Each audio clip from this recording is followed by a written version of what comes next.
So our next speaker is Ben Landen.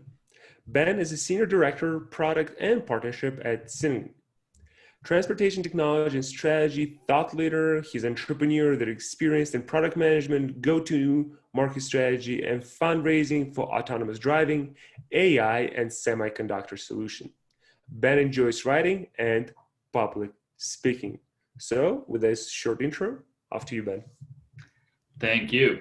Yep, so that's me here. Just to round out the team, we've got a great collection of leadership from folks who were at Facebook through their companies being acquired by Facebook or through spending many years there, to our engineering leadership, which was on the early Baidu Apollo autonomous driving platform and bringing that up. So we really have a great collection of experience that spans software, hardware, autonomous driving, automotive, and data-driven solutions.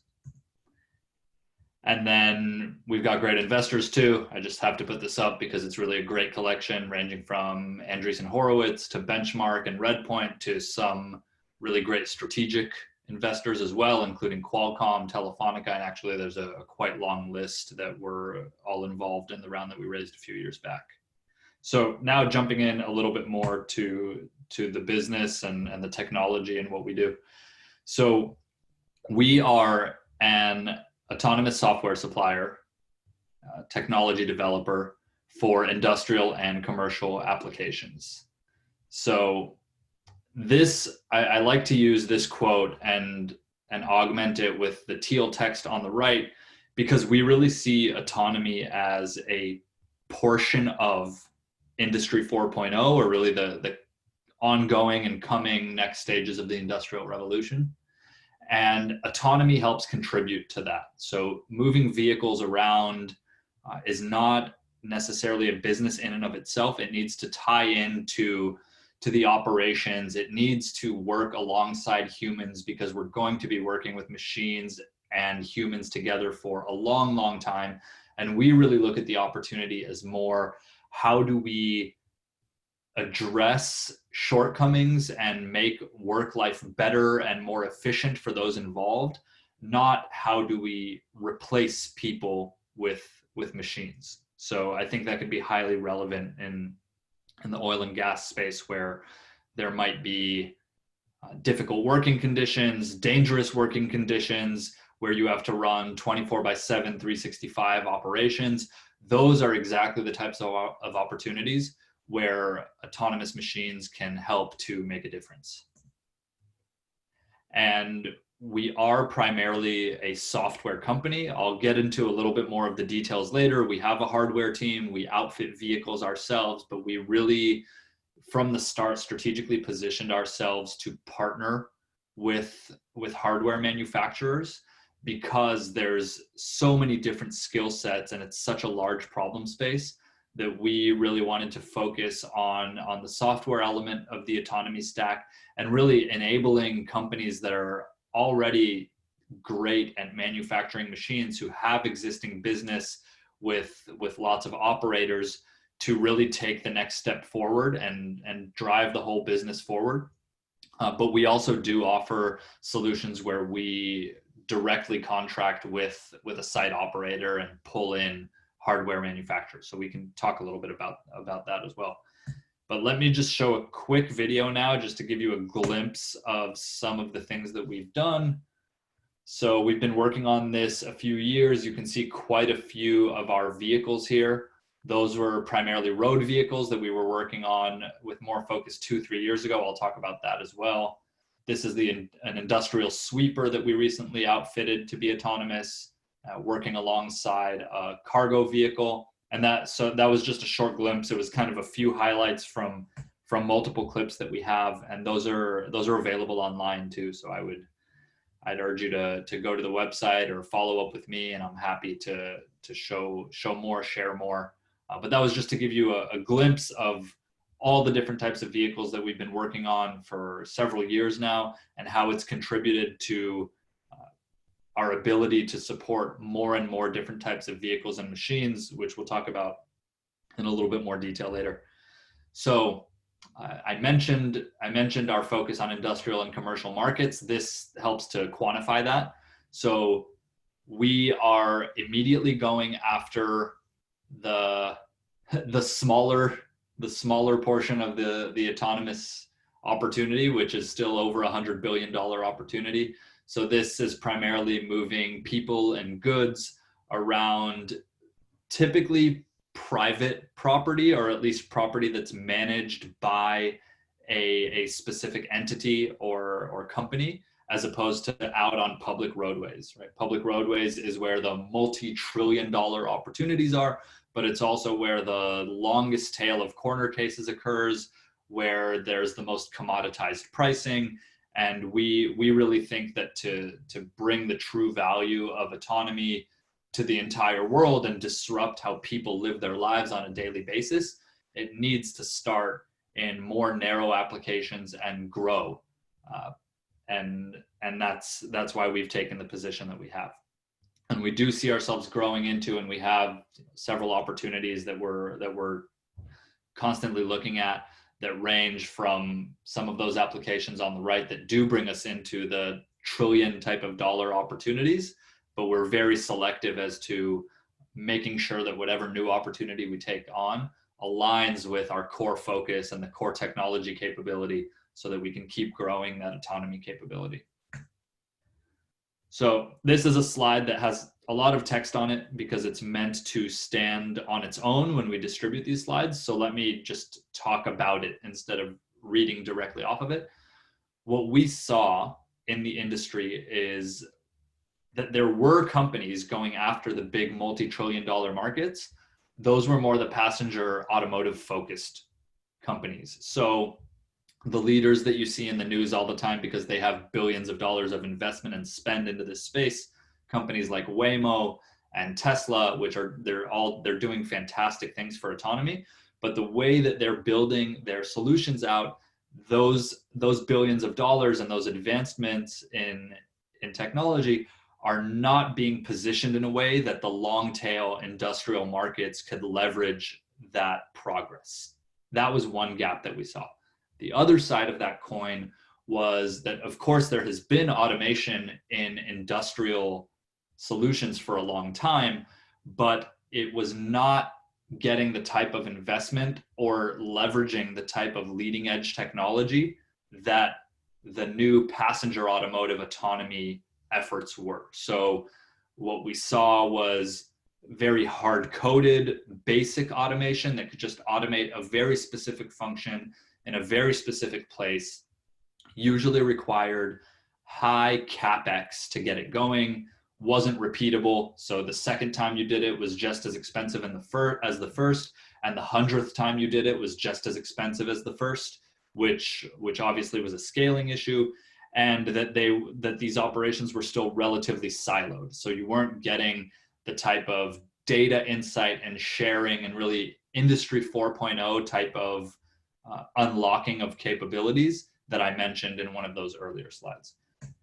So with those gaps that we saw, we positioned ourselves as what you see on the teal here, as we see ourselves as the path to breaking open the echo chamber of really great autonomous vehicle technology that's targeting robo-taxis and autopilot solutions for millions and millions of consumers, and taking the best practices from there, taking the leading technology from those developments, taking some of the talent from those companies, and bringing that into the space of commercial and industrial, where we saw that there wasn't the critical mass to get masters and PhD graduates from the leading robotics universities. They prefer to go work for the companies on the left than for the more old school companies that have been in industrial solutions for, in some cases, a couple hundred years. And we really saw ourselves as the way to extract the best from autonomous vehicles and bring it into those industrial markets. So Ben, a quick question on that, right? Sure. So when we're thinking about just in general, like, and building the a technology stack for our own businesses. And obviously, Teslas and all of them, they are very consumer driven. But what about like B2B solutions? And then how can we start thinking about this automation within our companies when we are just starting sort of this journey? How can we identify the opportunities? How can we analyze our existing stacks to see if like solutions like you provide a real value across the board? So how do you actually quantify some of those opportunities that could be done and some of the things that could be improved with solutions like yours? Yeah, great question. So I'd say a step one is to kind of look at the obvious opportunities, right? So some of the things that I mentioned early. Do you have a very large spend on let's call it mundane labor, right? Are you just paying people to do a very repetitive task that's a relatively low skill task? Because that tends to be an inefficient way to spend money, right? So that typically is a trigger. Corollary to that is, are you having high attrition in these roles? So are you losing a lot of employees because you have to have somebody working a midnight shift, and people hate working the midnight shift, and they usually don't last more than a couple months? Like those are the kinds of obvious opportunities. Then there's a little bit more application specific opportunities. So for instance, I've talked to, we have a potential customer that we're scoping with that is one of the leading manufacturers in heavy mining solutions. And they say one of the biggest efficiency losses that they see is when they need to excavate or blow out additional tunneling in the mines. They essentially have to completely evacuate the entire mining site for several hours, right? And the actual excavation doesn't take long, but for safety reasons, basically a couple hours before and a couple hours after the excavation, no humans are allowed on the site, and it's just pure downtime. So in situations like that, they're very excited about being able to, while humans are still going to and from the site, be able to, for instance, move material through the tunnels still, or bring all of the tools that will be used, bring them back before the humans are there, so that when the more specialized work needs to happen, everything's already there. So that's where you look at a bit of the what's my actual application beyond what are the fundamental labor implications, and figuring out where do I have an opportunity to either create additional efficiency for my workforce, reduce some downtime that happens because I'm somehow reliant on humans, or create a new safety capability that takes, reduces your risk, reduces liability, and enables your workers to either work in a more comfortable environment or a more safe environment. And then that's what you can kind of do on your own from just knowing your business well.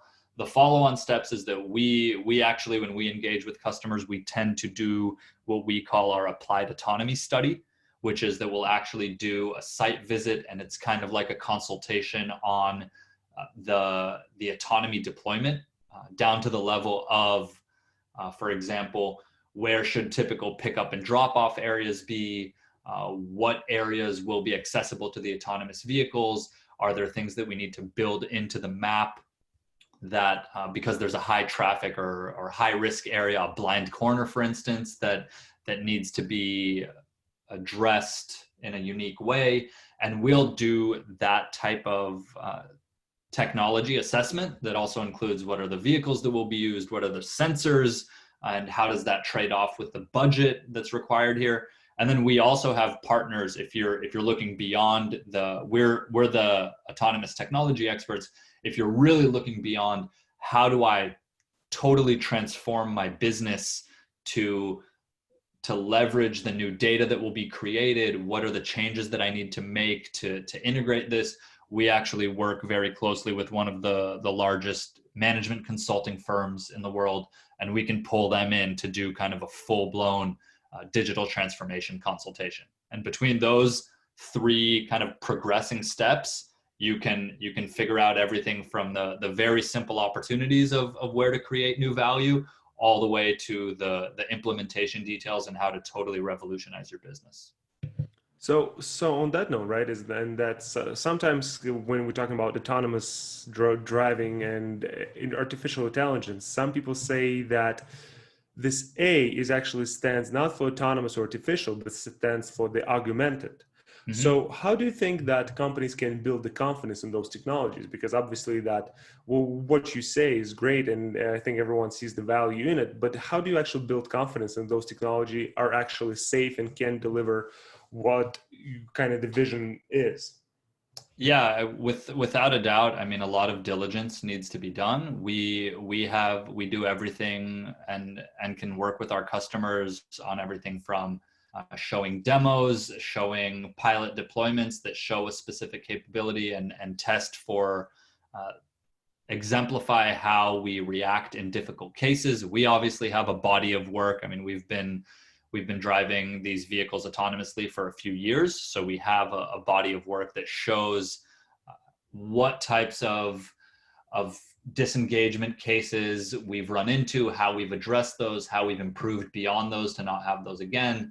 We have, we can do everything from technology and an architecture review that goes into the details of, for instance, our safety architecture and the fact that we use a specific set of sensors that is, tried and true safety sensors that work on a parallel path to the artificial intelligence, so that even if you have a situation where, in most cases you'd like to rely on your more granular artificial intelligence path because it can do the great things that advanced autonomy offers, like tell the difference between an obstacle that's a vehicle or a person or a bush, and know that means this thing is moving in this way and I can go around it and really resolve its own conflicts. That's the great value that it brings.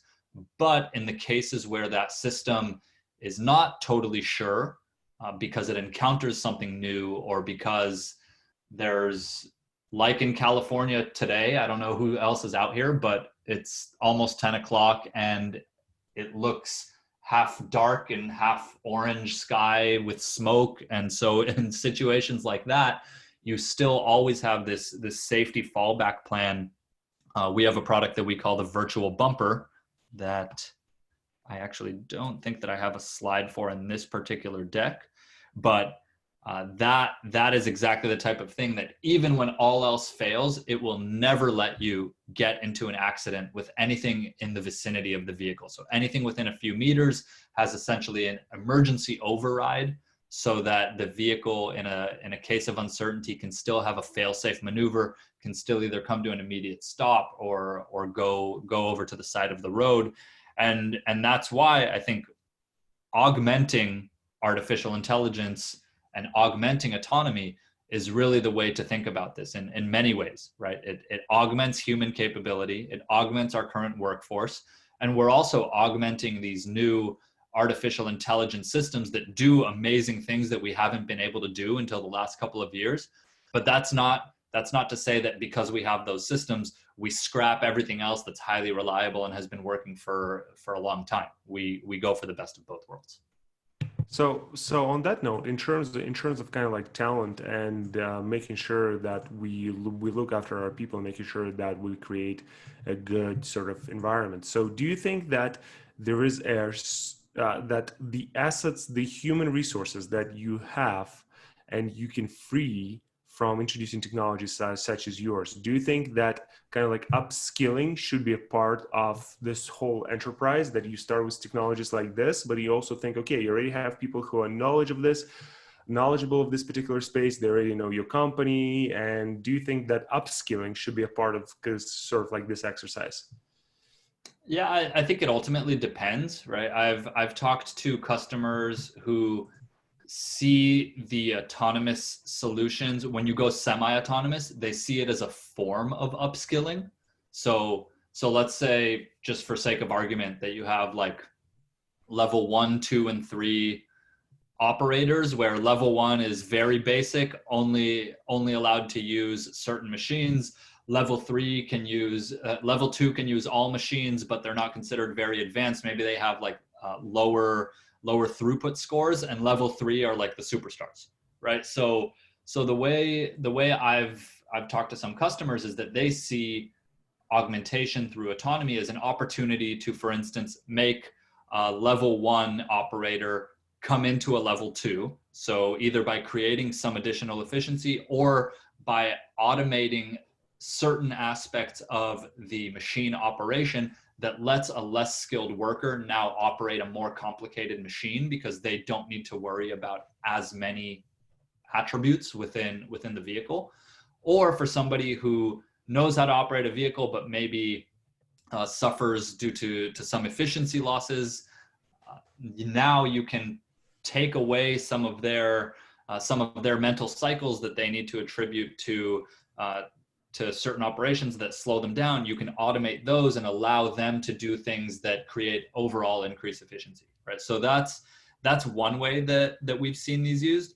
The other way is if you have very, very basic functions, you can fully automate those, and then try to free people up to what might be other more upskilled tasks, right? And then it all becomes relative, right? Like is it preferable for an employee to be able to sit in an office, and when a machine comes back to get data off the machine, sit in an air-conditioned room, upload it to a server, like do things like that instead of sitting in the vehicle for 8 hours driving back and forth, back and forth, back and forth? Yeah, probably, right? So that's where it's all relative, but all of those opportunities kind of exist to replace the very low skilled or to improve where you have low skill workers that you want functioning as higher skill workers. Perfect. Thank you so much. Thanks so much, and sort of stopping you for a second. No, please. It's better to have conversation and to respond to things that are of interest instead of me just talking and guessing what might be interesting. So please don't hesitate. Thank you. So that we talked a lot about now kind of our positioning and what could that do for a market, for customers. So let's dig a little bit more into the technology. So, the background of this slide is supposed to be black. I don't know what's going on here. Is the background showing up white for everyone? Yes, but it's still fully legible. So. Oh yeah, something broke in my. It looks like something broke in my presentation. Okay. Yeah, bear with me 1 second. I'm going to close and reopen this presentation because it looks like pretty much all of the visuals broke.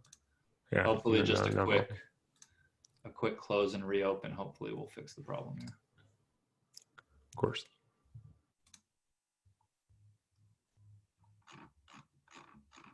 Okay. Yeah, it looks like it's okay now.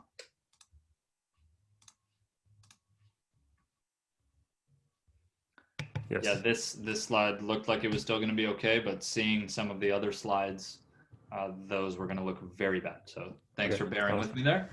So this is a very simplified version of what our technology stack looks like. So the teal highlights are really what live within what we call our DriveMod product, which is the embedded software stack that goes on the vehicle. And we obviously integrate with and we leverage sensor data. That's the really critical input that we get.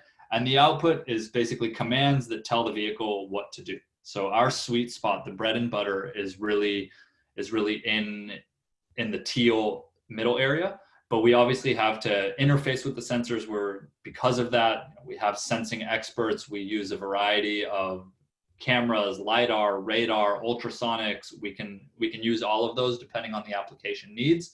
And then we ultimately configure what those commands need to be based on the vehicle, the ECUs that are available in that vehicle, what type of commands it expects, what the kinematics of that vehicle are, so that we can translate this kind of the universal physical needs of autonomy, like move forward at this speed, to the vehicle actually achieving that maneuver.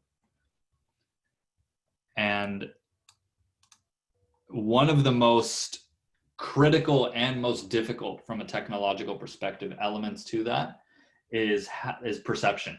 is how you perceive the world around you, and then how do you use that perception information to plan a path, to dynamically alter your path in real time based on other actors in the scene, and then make decisions based on all of these thousands and thousands of things that are going on at any given time. So this is a snapshot of our vehicle driving in actually a crowded urban area in downtown Mountain View.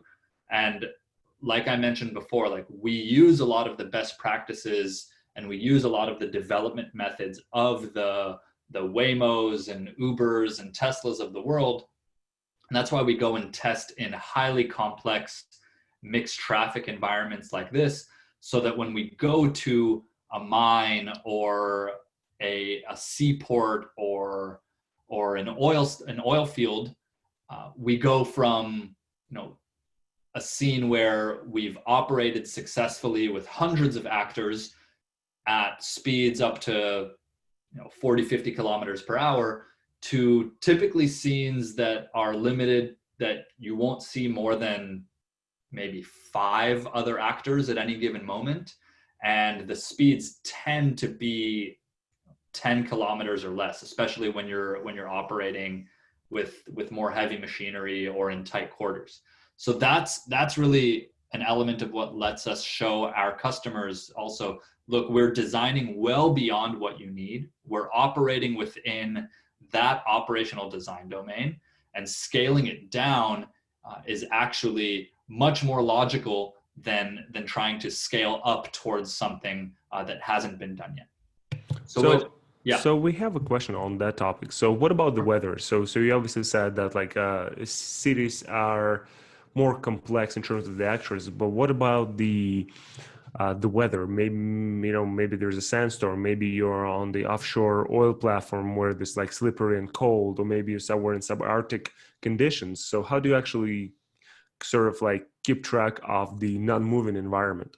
Yeah, good question. So that actually brings me back to a slide that I ended up skipping over. But this is the background, and there's a video available. But the background is a picture taken from one of our production vehicles that we had running at a major corporate headquarters of one of our customers. It was an electric bus, and it's in Toronto, Canada. So we encountered quite a lot of snow there. We purposely selected sites like that, and one of our other deployment sites was actually a seaport in the Philippines, where they would regularly get hit by monsoon level rains.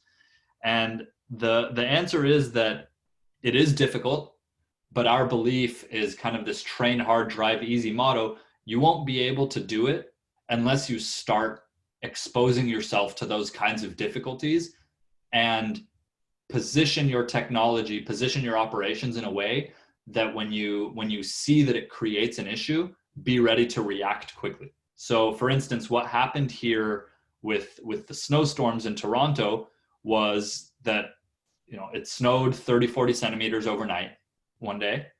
So when it was time for us to run our shuttles the next day, the map looked different, because in that case we were using a high definition map that used LiDAR inputs for very high precision, since it was a campus with over 4,000 people at it and we wanted the highest precision possible.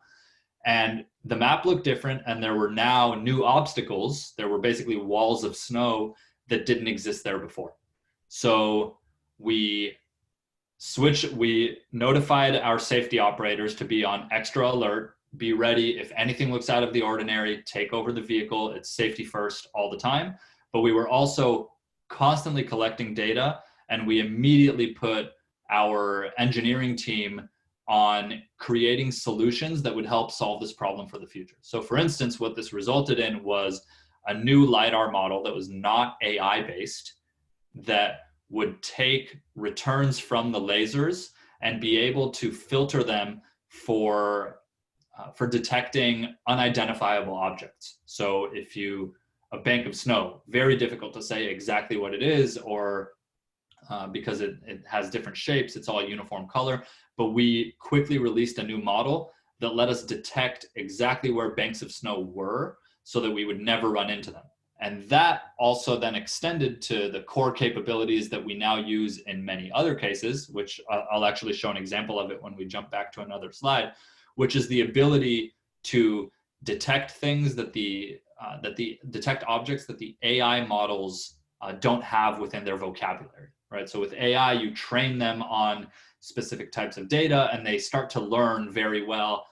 This is what various people look like. I'm good at estimating what those are. I'm good at guessing what vehicles are, whether they have 2 wheels, 4 wheels, 8 wheels. I've seen them all at this point, so I can detect those well. But you give it something new and it doesn't know what to do. And that's why it's situations like this that enabled us to develop the complementary models that provide the kind of safety path that the AI model wants to work with. And then beyond that, we also, I mentioned like here, this interface on the right to vehicle actuation, that's really a software configuration file, right? That, like I said, it translates things like, I want to drive forward at 7 kilometers per hour, and then I want to make this turn at this type of speed. It translates that to what the wheels should do. Now, we can also, the moment that we detect snow, and there's various ways to do that, we can pull in weather data, we can, if there's onboard sensors, often those have some sort of capability for detecting. We can use any of those, and we can switch over to like a snowstorm configuration driving software. So basically point to a new interface here that might limit how sharply you turn, might change the torque profile so that you're not accelerating or braking with too much force. And combining those things, you can then on the fly create a vehicle that drives more safely with changing conditions. And you're always collecting the data to improve that, so that when any new instance like that comes up, you're constantly learning, you're constantly amassing new capabilities. So with that technology, is it better to retrofit, or is it better to create kind of like a specific vehicle, the autonomous vehicle for a particular application? Because as you said, some of those challenging environments, let's say oil rig or maybe snowy location, they probably already have machinery that is kind of made for that kind of environment. So do you think that like retrofitting in that example is probably the best option? I think there's not necessarily a right or wrong answer to retrofit versus integrate off the assembly line. I think in the long run, once you have enough volumes on a specific vehicle, it makes more sense to integrate from the assembly line. But as long as you have vehicles that meet some basic requirements, it's really more of a design choice, right? So if there are vehicles out there, and we talk to a lot of customers who, again, I'll use the heavy mining industry because I think it has a lot of similar analogies.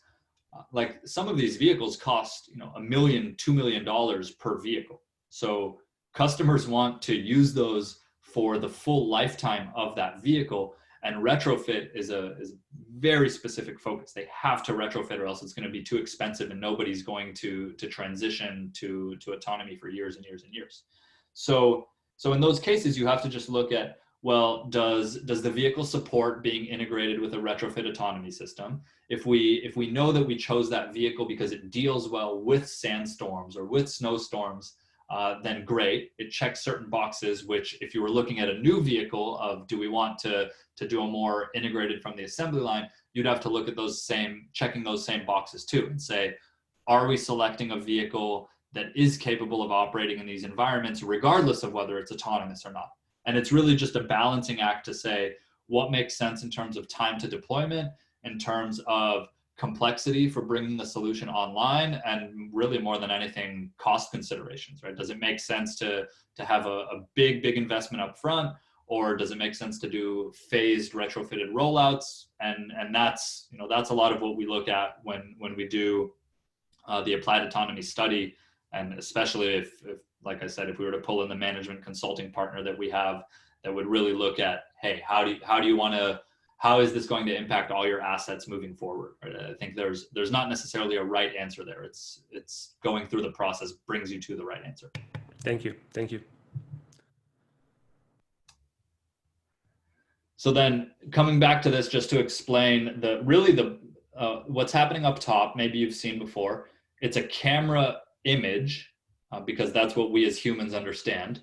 But the boxes that you're seeing, those are three-dimensional bounding boxes, are actually an output from a sensor fusion system. In this case, it's using camera and LiDAR, laser scanner, which is how we are able to get both very accurate distances to these objects. You can see there's 11 meters on the red boxes to the front left.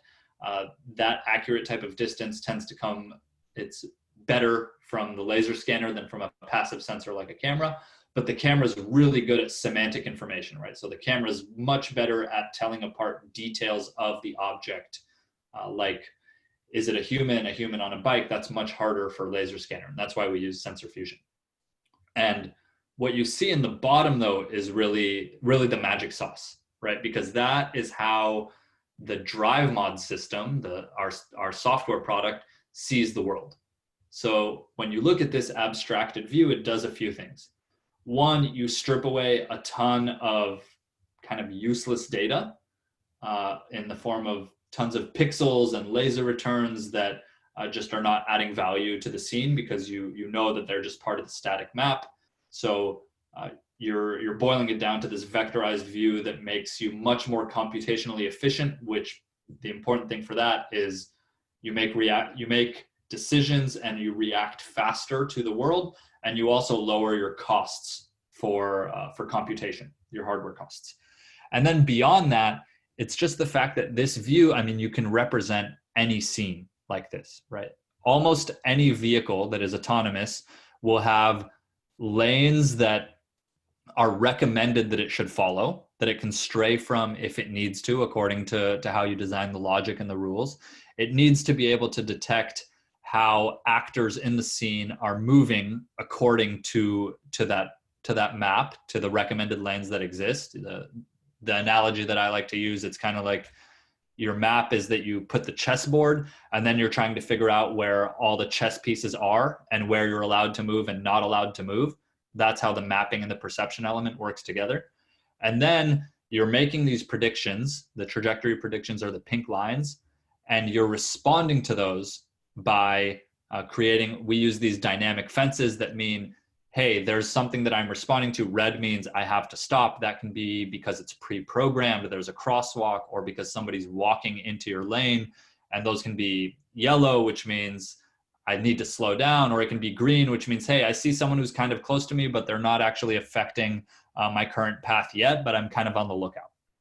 So we can see that live here. You can see actually what the vehicle is seeing in real time in a complicated mixed mode driving scene, right? So you can see all of these objects moving in real time.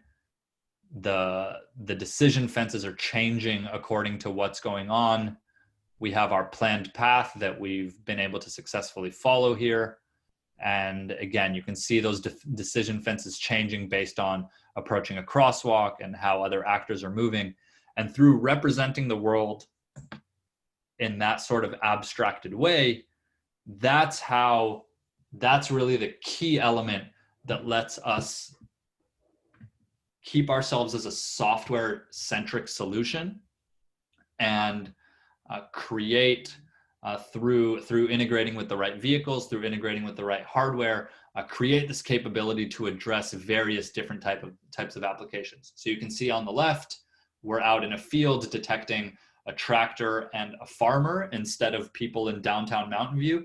And to the vehicle down low, in the drive mod view, though, looks more or less the same, right? The vehicle doesn't care that it's in a field. It knows that it has the inputs that it needs to operate autonomously. Similar on the right, this is for one of our indoor material handling vehicles. Basically a next generation AGV, or autonomous guided vehicle. This is an autonomous mobile robot. And you can see it's now in a narrow corridor, but it detects a person that looks completely different from the type of people that you would see in the field. And what I mentioned earlier that I said I had an example of it later, If you look down in the bottom half of the picture on the right here, you see these white prism boxes, and you haven't seen them in some of the other images. These are exactly what I described. This was essentially the solution that we made in response to the snowbanks. So these prisms are detections from the laser scanner, the LiDAR, that are non-AI based. So what's going on here is in this narrow corridor, the laser scanner is seeing that, hey, there are obstacles here because there's this weird tall wall in this area. And it's saying, I don't know what this thing is, but I know that there's an obstacle there that I can't run into. With that, in parallel, it's still using the AI path to say, oh, I do see, though, with very high confidence, a person that I know is moving in this way, and it's able to combine all those elements to create safe maneuvering through a very complicated scene.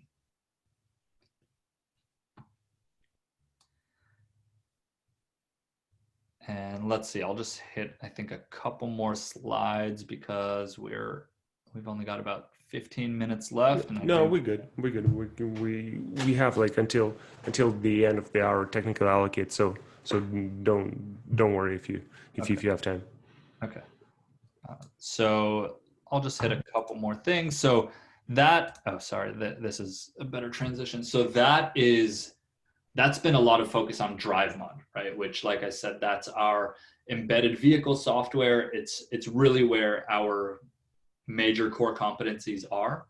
But like I said before, autonomy in a vacuum is not a value creator, right? You need to tie it to other operations. You need to actually tie it to your business, which is why we see our fleet management solutions and our software development solutions as kind of the pillars that prop up DriveMod and let it do the type of differentiated things that it can in advanced autonomy. So this is where we also offer to our customers analytics solutions. So cloud-based, you can just log in and see real time from fleet management to operational analytics, like where are the vehicles that I'm using, how many are out there, where do I have downtime, and really be able to manage your fleet from pretty much anywhere and know the health of the fleet at any given moment. We can set that up and a teleoperations station at pretty much anywhere. So we've been in our headquarters in California and driving the routes of our electric buses in Toronto. And we can set that up either on site. So this is like what I mentioned before, having kind of upskilling a worker or giving them convenience through, they can sit here and operate through a remote station if they need to take the vehicle somewhere that's dangerous, or it might be extremely hot outside and it's nicer to be in an air-conditioned office than out in 110-degree heat. So, and this also can help if an autonomous vehicle does come across some corner scenario that it simply doesn't know how to get itself unstuck from. There's always the option to make sure you're still not creating downtime by switching over to a human operator that can either help resolve through teleassistance, which would be to say, like, they could click on the screen and say, ignore that object, it's not real, you can just drive around it, whatever, or to fully take control and maneuver the vehicle from a remote station. So these are just examples of the not automotive vehicle technology focused solutions that we offer, but what we really do see as a requirement to, or not a requirement, but an enabler to unlocking the real value of autonomy and Industry 4.0. And through that ability to collect data, we can get huge amounts of data off the vehicles, whether it be through Wi-Fi or through swapping drives from the infrastructure that we set up with our customers on site. That combined with our autonomous vehicle technology expertise is what lets us expand upon this DriveMod platform, right? And every time we add a new vehicle, every time it's out collecting more data, we're finding insights, and we're using that data to understand how can we push this technology forward in the most meaningful way to our customers. And every time we do it, the next vehicle is easier to bring up because the core technology stack is even more robust, and we reuse the modules in terms of sensors, and we look at which elements of this should we use for this specific application. Again, what's the budget? What are the application needs? What does this vehicle need to do? And every time we do this, the system gets more and more mature, more and more vehicles are supported, and customers have more and more options for the types of vehicles that they can deploy.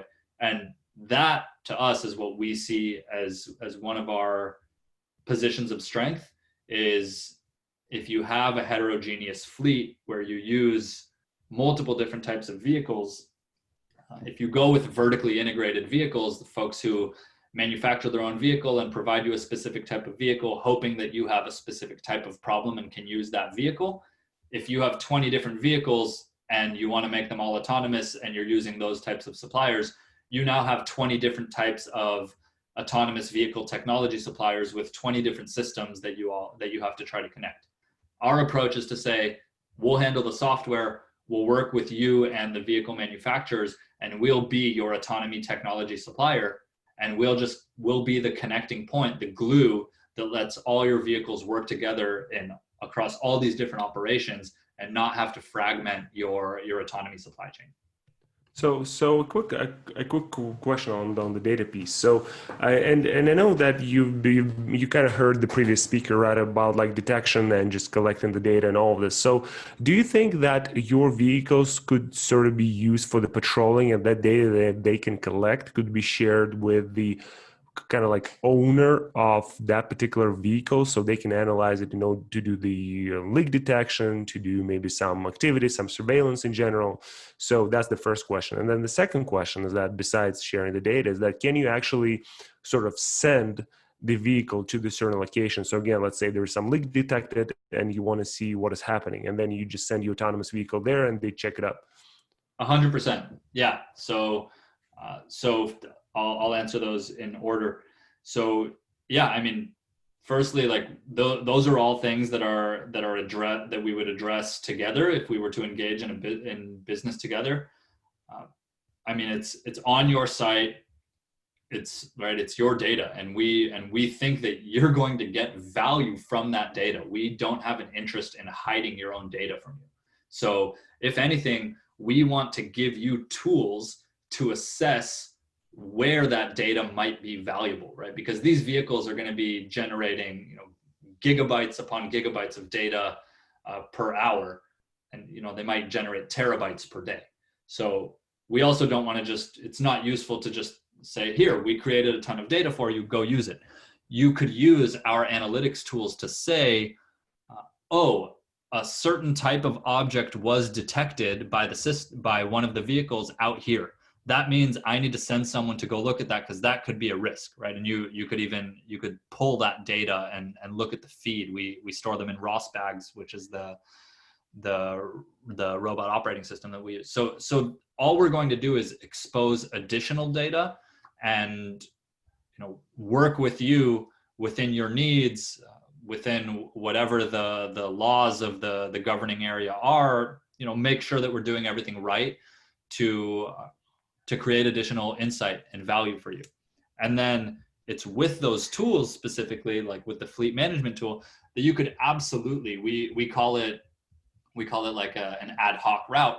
You could say, hey, I need a vehicle to go to this location right now. It's literally the click of a button, and that vehicle will plan a path and get itself to where you told it to go. So that's why it's so important. And we see a lot of, I think it's overlooked a lot because maybe it's the less sexy, less exciting part of autonomous vehicle technology. But without those kind of interfaces, without that kind of capability, even if you had the best autonomous system embedded into a vehicle, if you couldn't extract those insights from it, or tell it to do these things that you, as the intelligent business operator who has business goals and can react to what's happening in your operation, without that, your autonomous vehicle is not going to create much value for the business. It's just a toy. And So that, mhm. And then another question is that can you actually stage the adoption of this technology? So, like for example, you start with the teleoperation and see how it works, and then you go for all of those additional technologies. So you not just start with the whole suite from the very beginning, because kind of in the agile fashion, but want to make sure that you can do it maybe like in stages. First, you start with the teleoperation, then you buy the whole thing and all of this. yeah, so the simple answer is yes. It would, and again, it would just be a case by case, like work together to outline the rollout that makes sense, make sure that the specific rollout that is of interest aligns with how we release our technology and how the technology functions. So, but the simple answer is yes. Like, this can totally be phased. We tend to start with small pilots that might have more of a heavy focus on showing autonomous operation, or more of a heavy focus on augmenting with teleoperation. So yes. And then what would be the useful period of this kind of vehicle used in high humidity areas? So would like high humidity be effect on the useful life of the technologies and everything else? Yeah, that's highly dependent on what components are ultimately selected. So I don't have an answer for that, but I would say it is not something that is foreign to us. Like I said, we work with underground mining companies, which work in very rugged, difficult environments. And so we would just, again, as we're going through the planning process of what types of vehicles, what types of sensors, we would just need to take a good hard look at, that's one of the elements of the operational design domain, is weather conditions. And we would need to say, hey, it makes sense to pay a little extra for more ruggedized sensors, or it makes sense to manufacture casings that protect these sensors, or we have to have a very clear maintenance plan in place with a hardware partner that knows that industry and knows the cadence and the type of support that's required for maintaining these types of vehicles. And our goal is to meet the expectations of that industry and not create a new gating item, basically. Yeah, and then a follow-up question on that. So what about connectivity issues, right? So you said like underground mining and remote locations, and obviously in order to do that, there is a lot of like sort of like connectivity slash edge things happening, right? On-prem storage, you have development team, cloud portal, teleoperation, all this. So how do you actually operate this sort of remote vehicle where in the location where the connectivity might be an issue? Yeah. So just to be clear, the vehicles themselves, the drive mod stack, the autonomous portions, operate without external connectivity. They have to, for safety reasons. So whatever is safety critical is running on an embedded processor with on-vehicle sensors and can run with zero connectivity. Now, where we use connectivity is obviously you need it for teleoperation. You can use it when you're pulling data, like I mentioned, if we want to use a weather service, or there's a variety of other like helpful information that you can pull in. That stuff you can do over something as simple as 4G, because it's relatively low data volumes. We can also set up to operate over 5G or Wi-Fi. We have telecoms partners that we've worked with on local 5G networks. And then our cloud partner is actually Microsoft.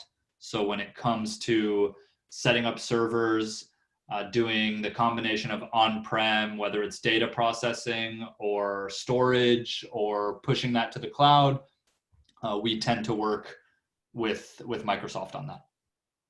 But that's, again, that's a big piece of looking at the, when I mentioned the applied autonomy study, a huge piece of that is the data infrastructure of the site. And it's looking at what's here that we can leverage. Again, if we look at, are we doing a phased rollout? How important is teleoperations? All those things are going to factor into what does that mean for how we set up the data in the site? What partners do we pull in for cloud, telecoms, V2X, right? All of those partners are available in our ecosystem, and we'll build out that infrastructure based on the scope and the goals of the deployment. Perfect. Thanks so much.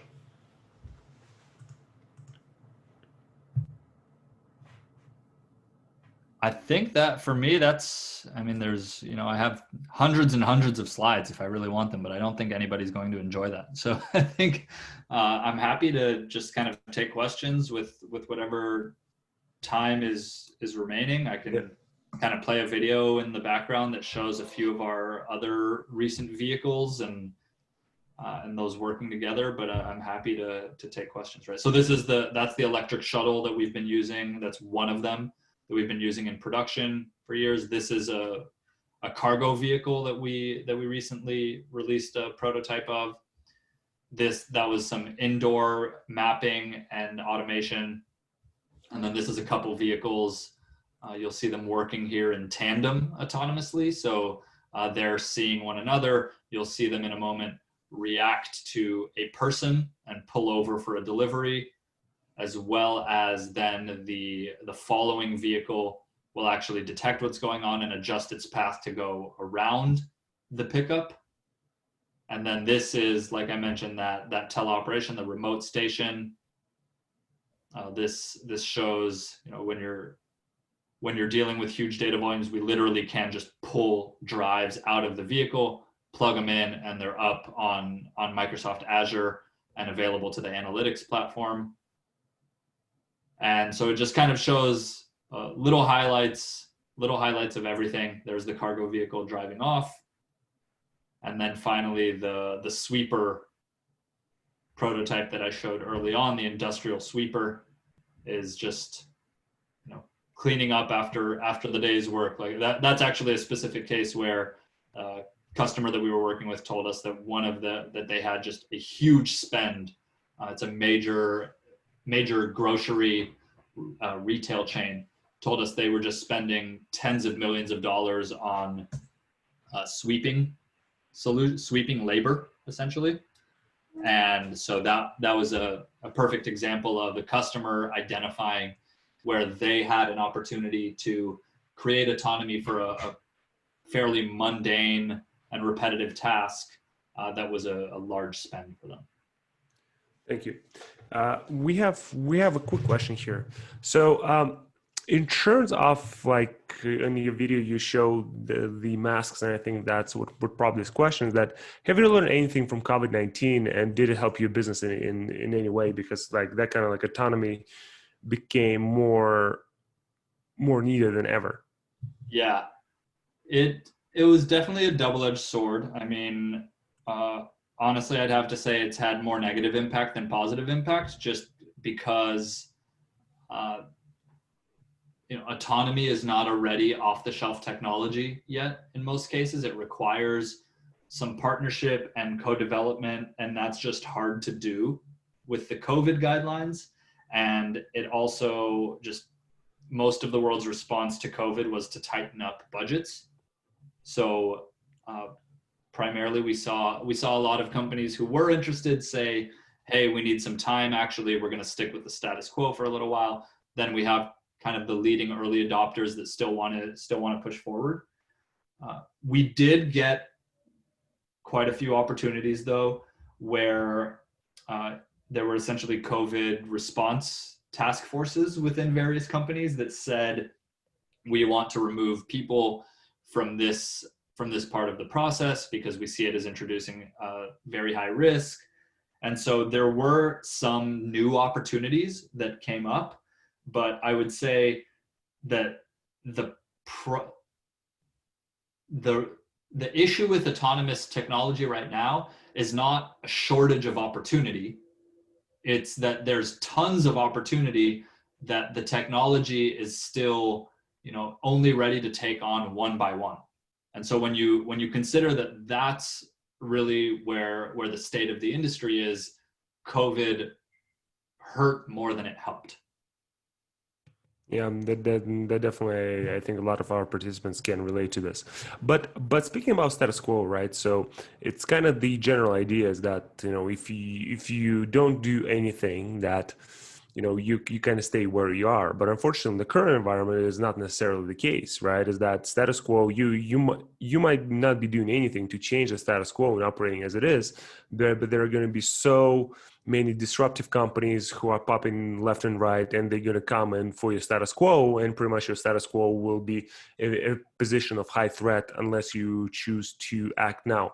So where do you see with this autonomous sort of like solutions, and in the in the mining industry, in the oil and gas industry, in the manufacturing, in the energy industry, where do you think that the greatest benefit of that technology is? Is it a cost saving? Is it revenue increasing? Or what do you think is kind of the bottom line transformation that comes from those technologies, either provided by you or maybe autonomous drones, something like this? So what do you think is the biggest sort of like change that will be induced by those kind of technologies throughout the industry? Yeah, I think once we cross the threshold, it's without a doubt that it's cost savings. The when autonomous technology is mature enough that you really can completely remove operators, or have just safety operators, that one safety operator sitting in an office can manage 20 vehicles because they can do just about everything by themselves. Once you hit that inflection point, it's you know it's a it's going to be binary, right? It's if you're not the one, if you're not involved in taking advantage of that, you could find your business at risk basically overnight, right? So there is additional benefits to some of the other things we talked about. You can create more efficiency, you can create more safety, which has a way to save costs as well through liabilities and through lower attrition and happier employees, for sure. Though there's those secondary elements there, but without a doubt, like, the bottom line is that once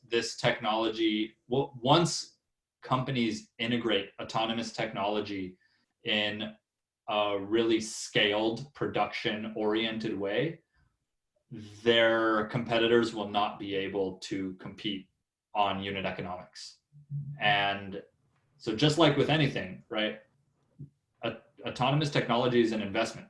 If you invest in it early and you're one of the first people who are in a position to reap the benefits, then the payoff could be asymmetrical, and you could take tons and tons of business from all your competitors, or you could just like immensely grow your profits by lowering your costs.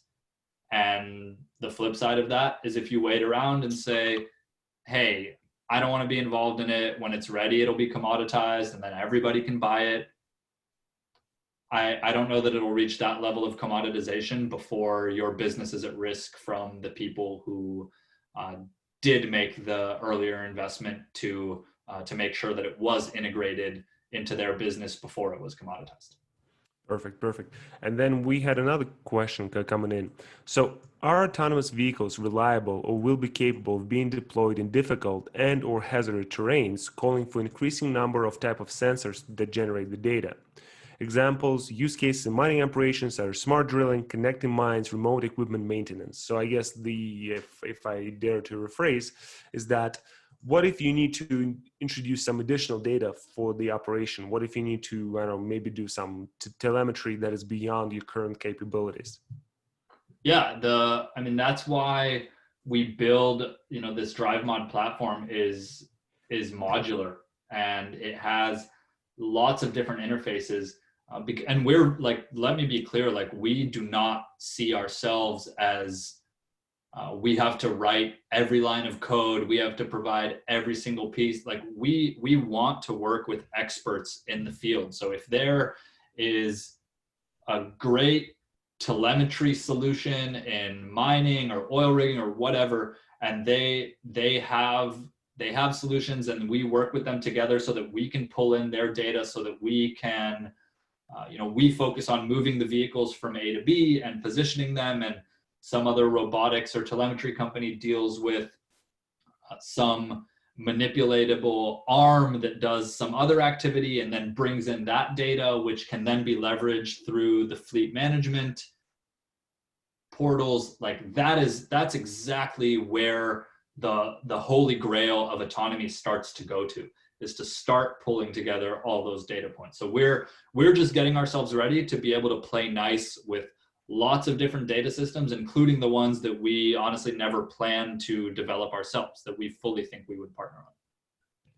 So do you think that there might be sort of like a use case of building a similar platforms in terms of that, maybe to the extent opening up some of those communications and approaching those autonomous solutions more as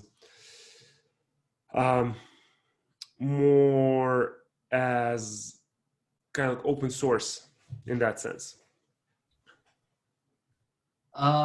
Open source is Or maybe collaborative environment, right? Right. I think like we're not open source, but we are, I'd say we do target, at least in the long term, being a more horizontal platform that can be leveraged by many different types of vehicles and falls back onto these like core principles of autonomy that are the same regardless of what type of vehicle you're operating, and having logic and algorithms that can enable you to always stay a certain distance away from actors. And as long as we use that technology, as long as we apply it to specific use cases, it's already tried and true and universal. I think there's value there, but when it comes to safety critical, there's usually that can't be fully open source. But again, there's a lot of in between, right? There's also certain elements are open source, and then when you actually target it to a specific vehicle or application, you go through a more proprietary process to make that open source, compliant to whatever the industry standards are. So I'll say it's not out of the question. We see a lot of new things coming out in the form of open source, but the world that we live in today, when it comes to actually deploying for production, open source is not used. And I think it will take a long time before people are comfortable with, if ever, using open source for a safety critical type of application, unless it's just like super, super mature, or just years and years and years down the road. Yeah, that definitely makes sense. I think that all the questions that we have so far. So unless everyone have a last minute questions, I think, Ben, this was really interesting to see how different vehicles can operate in different conditions. And I think especially here is that retrofitting, I think, is what really appealing to a lot of businesses, just because it's effectively increasing the useful life of the particular assets that the company have. So thank you so much for sharing your story and what can be done with the types of technologies in the field. And thank you so much. Thanks for having me. Thank you.